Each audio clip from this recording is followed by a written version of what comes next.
Hai, kembali dengan Ibu Novita Sari Bangun yang akan mengajarkan pendidikan agama Kristen. Kali ini Ibu akan mengajarkan kelas 8. Sebelum kita memulai pembelajaran kita baca dulu Alkitab di Roma 5 ayat 3. Mari sama-sama kita baca Roma 5 ayat 3 yang isinya, dan bukan hanya itu saja, kita malah bermegah juga dalam kesengsaraan kita, karena kita tahu bahwa kesengsaraan itu menimbulkan ketekunan. Demikian firman Tuhan. Kita bersatu dalam doa. Ya Tuhan Yesus yang bertata di kerajaan surga, terima kasih untuk segala berkat-Mu, karena Engkau selalu melindungi kami.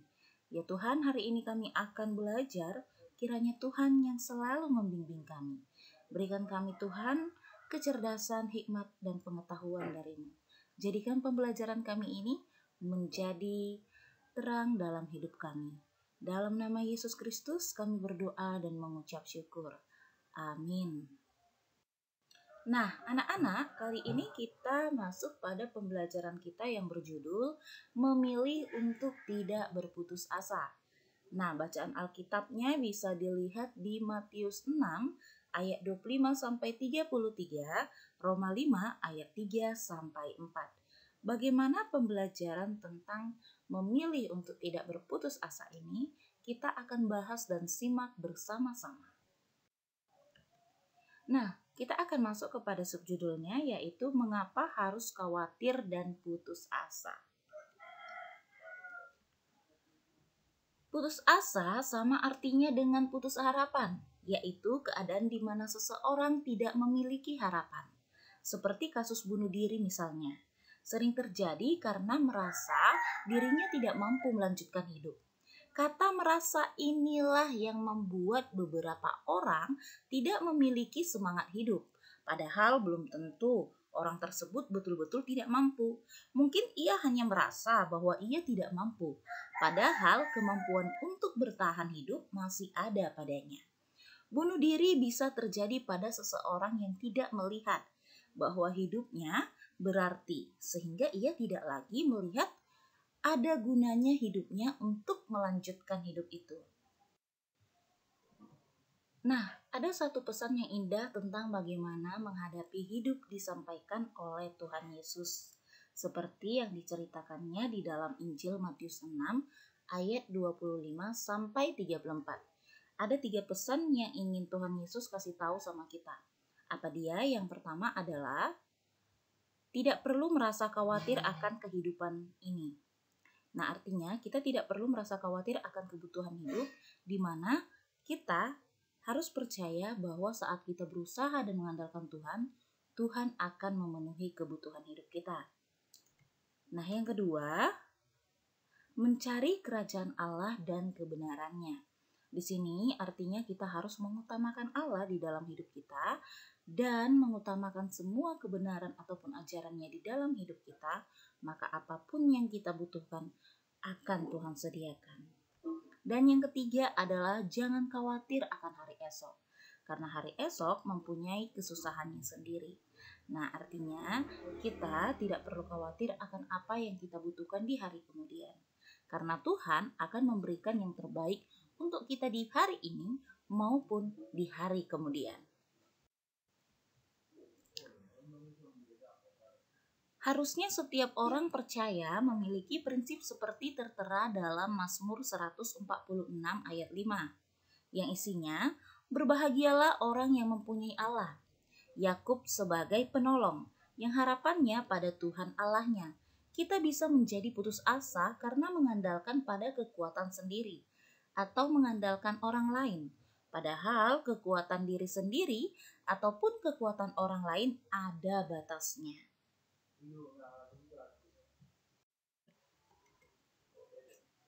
Bila kita mengandalkan pertolongan kepada Allah Bapa, apa yang kita butuhkan akan dipenuhinya dengan ketentuan sebagai berikut.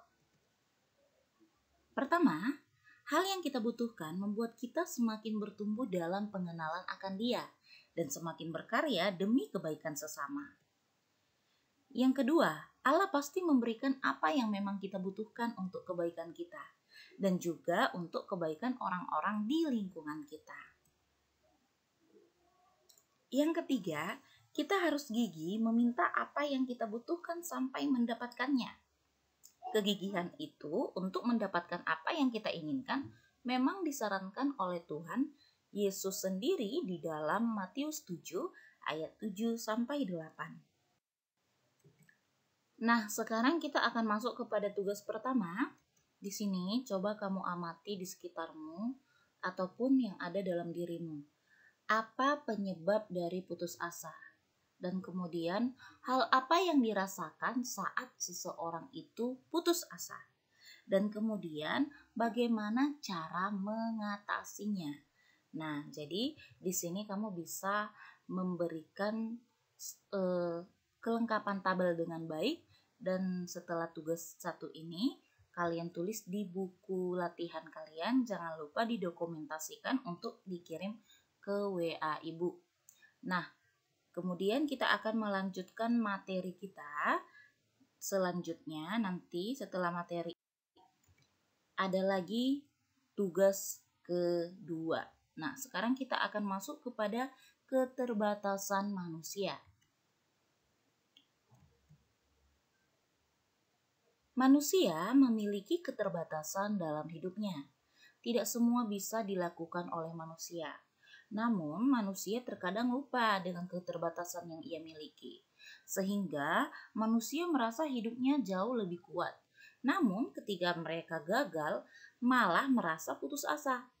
Manusia memiliki keterbatasan dalam memikirkan konsekuensi atau akibat dari keputusasaannya terhadap dirinya sendiri dan diri orang-orang lain di sekitarnya.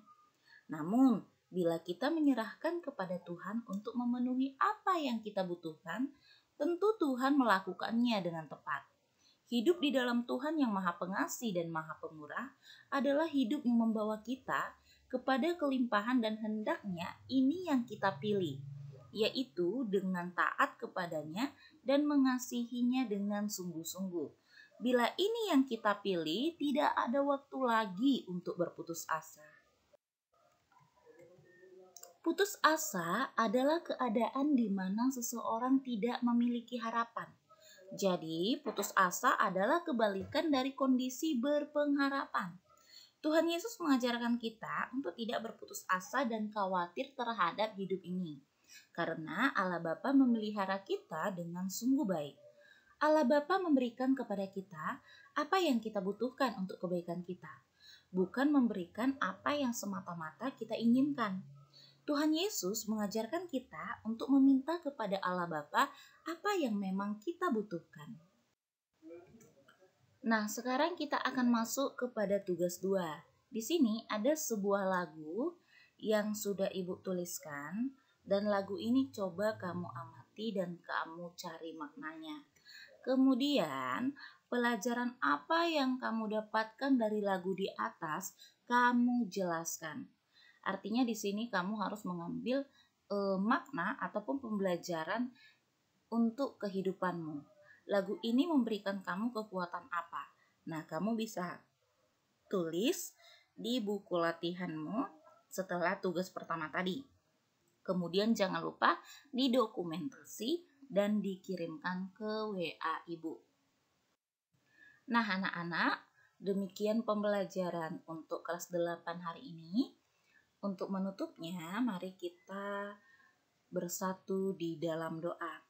Terima kasih Tuhan Yesus, semoga pembelajaran ini bisa kami praktekkan di dalam hidup kami, sehingga pembelajaran ini membuat kami menjadi teladan bagi orang-orang lain, terutama dalam hal mengatasi cara putus asa.